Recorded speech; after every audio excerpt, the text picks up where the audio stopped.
नमस्कार दोस्तों, जय जोहार। मैं कौशल तिवारी और बिजनिया संध्या में आपका स्वागत है। केंद्र की मोदी सरकार ने भूकंप को लेकर एक नया आंकड़ा पेश किया है। इस आंकड़े के अनुसार अब देश का 61% हिस्सा पर भूकंप का खतरा बढ़ गया है और इसकी वजह सरकार ने नहीं बताई है। जलवायु परिवर्तन को लेकर भले ही कुछ कहा है, लेकिन क्या इसकी बड़ी वजह हसदेव है? क्या इसकी बड़ी वजह बस्तर है, जहां बेदर्दी से संसाधनों को मित्रों को सौंपा जा रहा है, उद्योगपतियों को सौंपा जा रहा है, अंधाधुंध पेड़ों की कटाई की जा रही है, जिसके चलते पर्यावरण पर तो संकट खड़ा हुआ ही है। विलुप्त प्रजाति के जीव जंतु, पेड़ पौधे, सबके अस्तित्व पर खतरा मंडराने लगा है और जंगल के जानवर शहरों की तरफ कूच करने लगे।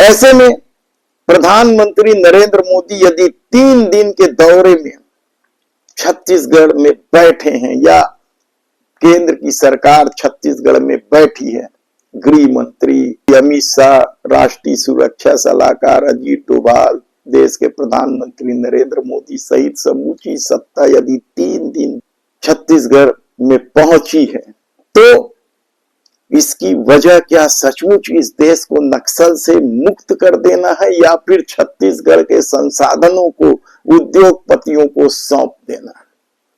बड़ा मुश्किल सवाल और मुश्किल जवाब है, क्योंकि सरकार का तो यही दावा है कि वह जो ये बैठक कर रही है वह नक्सली उन्मूलन के लिए है, लेकिन जिस तरीके से छत्तीसगढ़ की सरकार ने इस बैठक के ठीक पहले या प्रधानमंत्री नरेंद्र मोदी के आगमन के ठीक पहले हसदेव में एक बार फिर 1472 हेक्टेयर वन क्षेत्र कटाई के लिए अनुमति दी है, क्या यह संकेत दे रहा है कि आने वाले दिनों में सरगुजा और बस्तर से जंगल उजड़ जाएंगे? बस्तर में तो लंबे समय से जल जंगल जमीन को लेकर आंदोलन चलता रहा है और इस आंदोलन का सबसे दुर्भाग्यजनक पहलू यह है कि जो भी व्यक्ति यदि जल जंगल जमीन की आवाज उठाता है उसे नक्सली बता दिया जाता है। यदि वह आदिवासी क्षेत्र का हो तो बंदूकधारी नक्सली और यदि शहरी क्षेत्र का हो तो उसे अर्बन नक्सली बताकर प्रताड़ित करने का दौर भी इस समय तेजी से चला है। सवाल नक्सलियों का नहीं है, सवाल जल जंगल जमीन बचाने को लेकर है। बड़ी लंबी लड़ाई है और इसे लेकर छत्तीसगढ़ हमेशा ही सजग रहा है। यदि वह सजग नहीं होता तो शायद वह भी दिल्ली जैसे गैस चेंबर में तब्दील हो जाता या प्रदूषित हवा के चेंबर में तब्दील हो जाता। दिल्ली का क्या आलम है यह किसी से छिपा नहीं है। तब हसदेव में जो 1472 हेक्टेयर की नई अनुमति दी गई है, कितने पेड़ कटेंगे? सरकार के आंकड़े हमेशा इस मामले में कमजोर रहे हैं। कटते लाखों पेड़ हैं, बता दिए जाते हैं 1-2 लाख, और ऐसा पहली बार नहीं हो रहा है।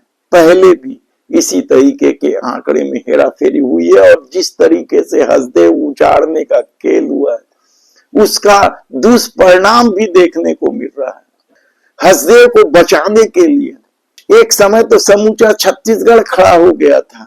राजधानी रायपुर, बिलासपुर सहित कई शहरों से आंदोलन की खबरें आने लगी, लेकिन सरकार की अपनी ताकत होती है और शायद यही वजह है कि यह आंदोलन समाप्त कर दिया गया।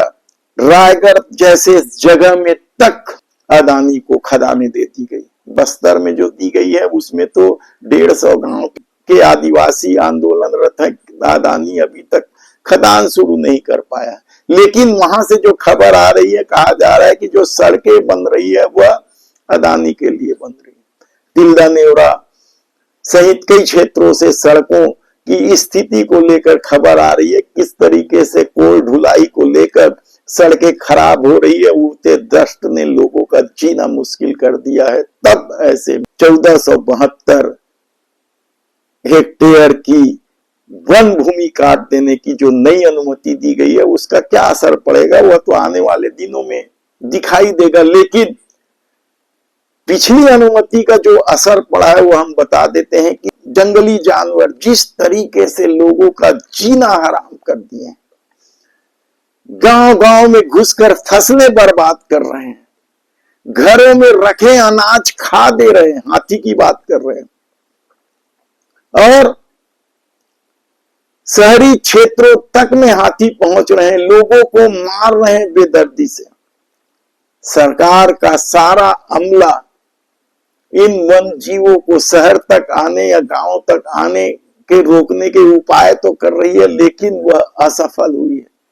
रोज खबरें आ रही है हाथी को लेकर, खासकर कि किस तरीके से हाथी उत्पात मचाए हुए हैं, कहीं भी पहुंच जा रहे हैं। बड़ी संख्या में लोगों के फसल नुकसान हो रहे हैं, उन्हें क्या मुआवजा दिया जाएगा, देर दिया जा रहा है, कहना बड़ा मुश्किल।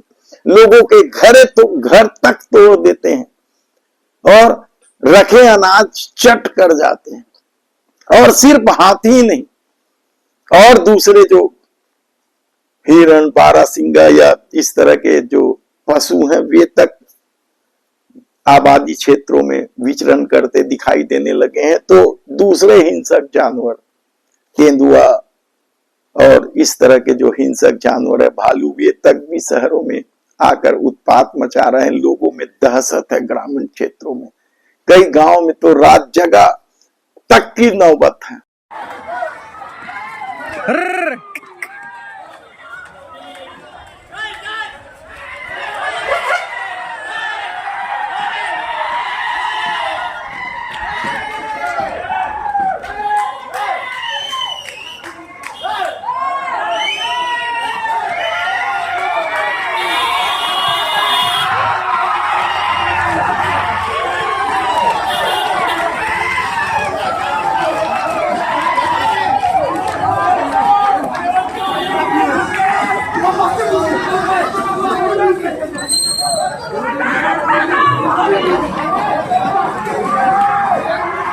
तब ऐसी परिस्थिति में जो 1472 हेक्टेयर का तोहफा दिया गया है, तोहफा हम इसलिए कह रहे हैं क्योंकि ठीक प्रधानमंत्री के आने के पहले यह अनुमति दी गई और अदानी को दी गई, जो देश के प्रधानमंत्री नरेंद्र मोदी के मित्र माने जाते हैं।